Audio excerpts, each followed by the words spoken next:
Awal cerita ini dimulai saat salah satu tetanggaku meninggal dunia. Aku tidak mau menyebut namanya, sebut saja namanya Pak Budi. Dia dikenal sebagai orang yang tidak baik, dia suka sekali berjudi dan minum minuman keras.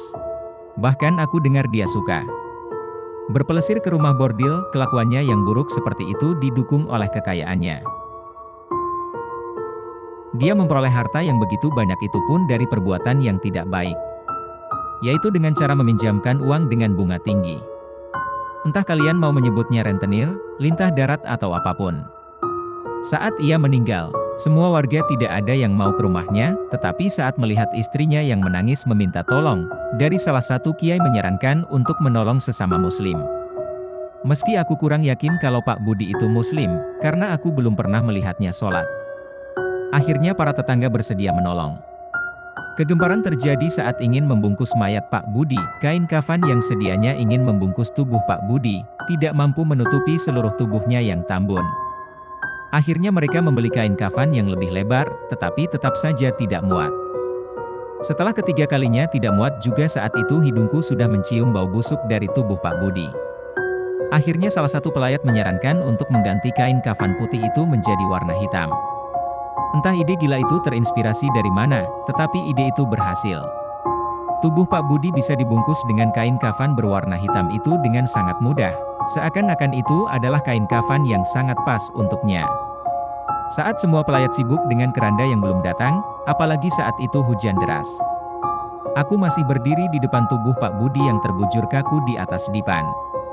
Saat itu, secara tiba-tiba dan perlahan, tubuh Pak Budi bergerak dan duduk. Dia menoleh kaku ke arahku dengan mata terbelalak, lalu mengatakan sesuatu dengan bibir kakunya. Pakai hitam siapa takut? Sebenarnya ceritanya tidak seperti itu. Saat aku melihat mayat Pak Budi yang terbujur kaku itu, entah kenapa bulu kuduku meremang. Baru pertama kali dalam hidupku aku melihat mayat dibungkus dengan kain kafan berwarna hitam. Mungkin ini untuk pertama kalinya dalam sejarah kain pembungkus mayat yang menggunakan warna hitam. Setelah keranda datang, para pelayat segera membawa mayat Pak Budi ke musola terdekat untuk disholatkan. Aku saat itu tidak ikut karena hujan lebat. Lebih baik tidur dalam suhu yang dingin ini.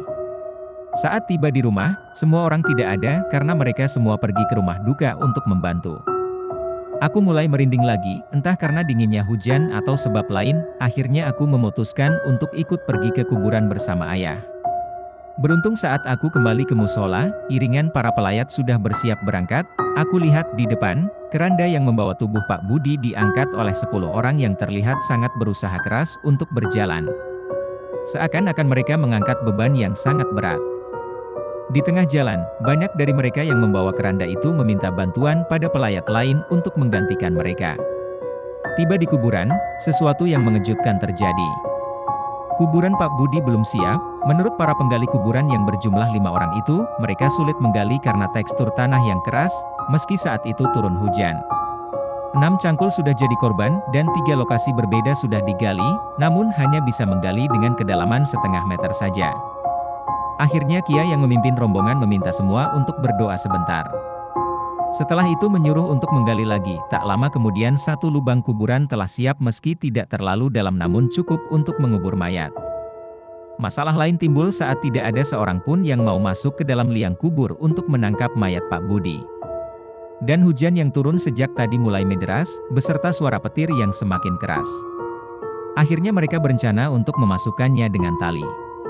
Tetapi sebelum hal itu terlaksana, mayat Pak Budi yang saat itu berada di pinggir lubang kuburan tiba-tiba masuk sendiri akibat gempa bumi yang hanya berlangsung sesaat.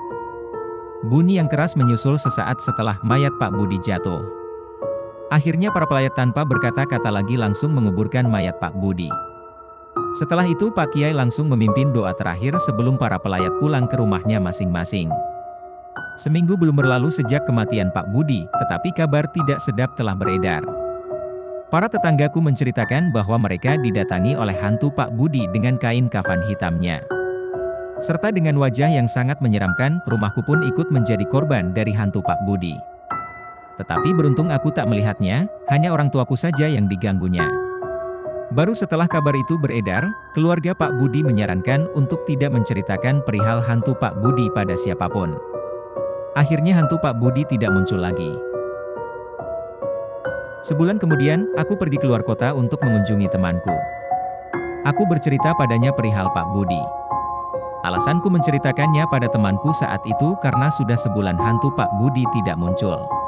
Dan ini di luar kota, apalagi temanku tidak kenal dengan Pak Budi. Tetapi aku salah, setelah aku pulang, sehari kemudian temanku meneleponku. Katanya dia didatangi hantu yang ciri-cirinya sama persis seperti yang aku gambarkan. Dalam ceritanya, dia sampai ngompol di celana. Aku tak mudah percaya, sehari kemudian, aku pergi ke rumah temanku yang lain. Rumah temanku ini lebih jauh. Aku cerita. Kan semuanya perihal hantu Pak Budi, tetanggaku itu. Dan setelah aku pulang, esoknya temanku itu menelepon dan menceritakan hal yang sama seperti yang dialami temanku yang pertama. Aku yang mulai setengah percaya, langsung menguji lagi ke teman perempuanku yang tinggal di luar negeri. Aku menceritakannya lewat email. Setelah 4 hari tidak mendapatkan jawaban ataupun kabar, aku lega, karena aku berpikir kedua, temanku yang meneleponku itu hanya bermimpi horor karena ceritaku, tetapi saat hari kelima, sebuah email datang dari teman perempuanku itu. Dalam emailnya dia menceritakan bahwa dirinya didatangi oleh hantu berkain kafan hitam dan berwajah menyeramkan. Menurutnya, itu adalah hantu paling menyeramkan yang pernah dia lihat. Dan jika kalian sudah membaca cerita ini, tolong jangan katakan bahwa aku yang menceritakannya atau aku yang menulisnya. Karena aku juga takut bertemu hantu berkain kafan hitam itu. Dan jika nanti malam kalian didatangi hantu Pak Budi itu, sampaikan saja salamku untuknya. Dan selamat dihantui.